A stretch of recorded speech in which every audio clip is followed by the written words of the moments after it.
हर ही ओम नमः शिवाय ओम नमः शिवाय ओम श्री भद्रकाली समेत वीरभद्र स्वामिनि नमो नमः मातृ पितृभ्यो नमः आचार्य अतिथिभ्यो नमः श्रीमाता ललिता त्रिपुर सुंदरये नमो नमः। శివశక్తి స్వరూపులారా, మనం యోగిని చతుషష్ఠి యోగినిల గురించి చెప్పుకుంటున్నాం. దానిలో 6వదైన విప్రచిత్త రక్తప్రియ యోగిని గురించి చెప్పుకున్నాం. ఈమె మహాఘోర దేవత అయినప్పటికీ ప్రేమ, వివాహము, గృహస్థ ధర్మంలో వస్తున్న వాత్సల్యాది మోహాది విధులను సునాయాసంగా గట్టెక్కించగలదు. సకల విధములైన భోగములను ప్రసాదించగలదు. సర్వత్రా విజయములను చేకూర్చగలదు. శత్రువులను నిర్జించగలదు. ఎటువంటి వారినైనా సరే ఈ దేవత యొక్క ప్రయోగముతో మనం స్తంభింపజేయవచ్చు. మరల వారిని మరణం వరకు పయనం చేయించవచ్చు. అటువంటి మహత్తరమైన విప్రచిత్త రక్తప్రియ యోగిని గురించి ఇప్పుడు చెప్పుకున్నాం. మీరు ప్రసంగములను వినండి. యోగిని సాధనలన్నీ ఒకేలా ఉంటాయి. ఈ చతుషష్ఠి యోగినుల యొక్క ఉపాసనా క్రమం ఒకేలా ఉంటుంది. ప్రేమ, వివాహము మరియు దాంపత్య జీవనంలో సుఖము కొరకు శుక్రవారము, పూర్ణిమ, ఏకాదశి రోజు ప్రారంభించాలి. శత్రునాశనము, రుణ విముక్తి మరియు భయ నివారణకు శనివారము, మంగళవారము, అష్టమి, అమావాస్య తిథుల్లో ఆరంభించి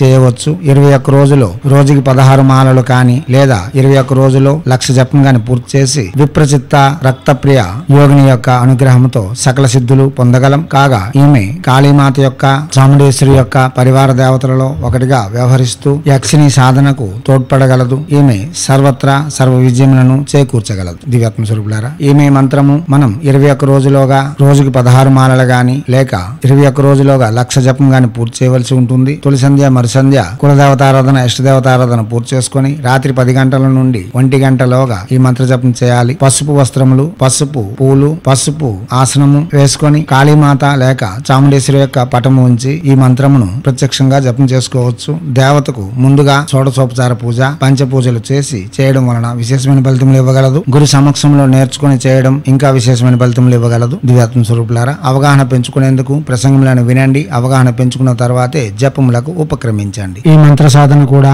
ఆగమ విధులు, నిగమ విధులు, తంత్రయోగములతో చేయవచ్చు. నవతంత్ర యోగంతో కూడా చేయవచ్చు. తంత్రయోగములు చేయాలనుకునే వాళ్ళు ప్రత్యక్షంగా గురువుని కలిసి గురువు యొక్క అదుపాజ్ఞలతో ఉంటూ చేయవలసి ఉంటుంది. ఇప్పుడు విప్రచిత్త రక్తప్రియ యోగిని మంత్రము ఓం ఐం హ్రీం శ్రీం శ్రీం విప్రచిత్త రక్తప్రియ స్వాహ. మంత్రం మరోసారి ఓం ఐం హ్రీం శ్రీం శ్రీం విప్రచిత్త రక్తప్రియ స్వాహ. మంత్రం మరోసారి ఓం ఐం హ్రీం శ్రీం శ్రీం విప్రచిత్త రక్తప్రియ స్వాహ.